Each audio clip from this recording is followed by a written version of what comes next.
Model মেঘলা আলমের issue পুরনো হওয়ার আগেই সামনে এলো আরেক ঘটনা। এবার নারীঘটিত বিষয় প্রকাশ্যে আসায় বাংলাদেশ ছেড়ে নিজ দেশে ফিরতে হয়েছে ঢাকায় নিযুক্ত পাকিস্তানের হাই কমিশনারকে। এমনকি কক্সবাজারে ট্যুর করা অবস্থায় তাকে জরুরি তলব করে পাকিস্তানের পররাষ্ট্র মন্ত্রণালয়। এখন সবার মনে প্রশ্ন, কি হয়েছিল কক্সবাজারে? জানা গেছে, রবিবার রাতে অনির্দিষ্টকালের জন্য নিজ দেশে গেছেন ঢাকায় নিযুক্ত পাকিস্তানের হাই কমিশনার সৈয়দ আহমেদ মারুফ। এই নিয়ে চলছে নানা গুঞ্জন। তবে ঘটনা শুরু গত ৯ মে। কক্সবাজার সফরকালে তাকে জরুরি তলব করে মন্ত্রণালয়। ওই কক্সবাজারের ঘটনা কেন্দ্র করে দেশে ফিরতে হয়েছে বলে জানা গেছে। সূত্র জানায়, সৈয়দ আহমেদ মারুফ ৩ দিনের সফরে গত বৃহস্পতিবার ইউএস বাংলা এয়ারলাইন্সের একটি ফ্লাইটে রাত ৮টা ১৫ মিনিটে কক্সবাজার পৌঁছান। সেখানে সৈয়দ মারুফের সঙ্গে তার ঘনিষ্ঠ ও এক নারী ছিলেন। সূত্র জানায়, হাই কমিশনার কক্সবাজারের উখিয়ায় অবস্থিত হোটেল সি পার্লে ওঠেন।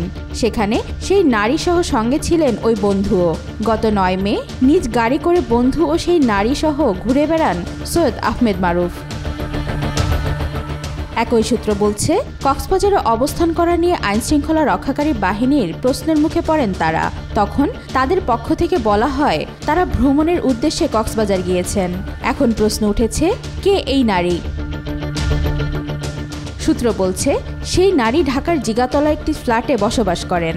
সেখানে পাকিস্তানের হাই কমিশনার ও তার বন্ধুর যাতায়াত রয়েছে। এছাড়া এই নারীর ফেসবুক অ্যাকাউন্টেও পাকিস্তান হাই কমিশনারের সঙ্গে একাধিক ছবি ছিল, যা এখন আর নেই। জানা যায়, তাদের সফরটি গোপন রাখতে হাই কমিশনার ও তার বন্ধু একসঙ্গে টিকিট কেটেছেন এবং সেই নারী আলাদাভাবে টিকিট কেটে ভ্রমণ করেছেন। এই নারী ২৩তম ব্যাচের বাংলাদেশ ব্যাংকের সহকারী পরিচালক হাফিজা হক শাহ। তিনি বৈদেশিক মুদ্রা ও নীতি বিভাগে কর্মরত। এই প্রসঙ্গে হাফিজা হক শাহ জানান, পাকিস্তানের রাষ্ট্রদূত তার পূর্ব পরিচিত।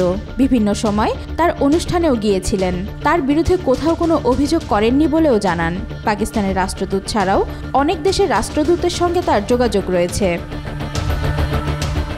কক্সবাজারে পাকিস্তানের হাই কমিশনের সঙ্গে বেড়াতে যাওয়ার বিষয়ে তিনি জানান, কাজিনদের নিয়ে ব্যক্তিগত ভ্রমণে কক্সবাজার গিয়েছিলেন। রাষ্ট্রদূতের সঙ্গে যাননি, বরং কক্সবাজার গিয়ে দেখা হয়েছে বলে দাবি করেন। আর পূর্ব পরিচিত উল্লেখ করে হোটেলের লবিতে কফি খাওয়ার কথা স্বীকার করেন, কিন্তু একসঙ্গে ঘোরাঘুরির বিষয়টি অস্বীকার করেন। হাফিজা হক শাহ বলেন, তিনি তার মতো করে শনিবার বিকেলের ফ্লাইটে ঢাকায় আসেন। পাকিস্তানের হাই কমিশনার কবে গেছেন বা কবে ফিরেছেন তাও জানেন না তিনি। পাকিস্তানের হাই কমিশনারের সঙ্গে কোনো অনৈতিক সম্পর্ক নেই, বরং সুসম্পর্ক রয়েছে বলে দাবি করেন তিনি। এদিকে সূত্র বলছে, কক্সবাজার ভ্রমণের সময় পররাষ্ট্র মন্ত্রণালয় ও ঢাকায় পাকিস্তানের হাই কমিশনারের তলবের ভিত্তিতে জরুরিভাবে ঢাকায় ফেরেন সৈয়দ আহমেদ মারুফ। হাই কমিশনারের ভ্রমণ নিয়ে আইনশৃঙ্খলা বাহিনীর সন্দেহ হলে তারা ঊর্ধ্বতন কর্তৃপক্ষকে অবহিত করে। বিষয়টি পাকিস্তান সরকার অবধি পৌঁছায়। পরে তাকে জরুরিভাবে ঢাকায় ফেরার নির্দেশ দেওয়া হলে সফরসঙ্গী নারী ও বন্ধুকে কক্সবাজার ফেলে ঢাকায় ফেরেন। ওয়াহিদা পারভিন, আজকাল।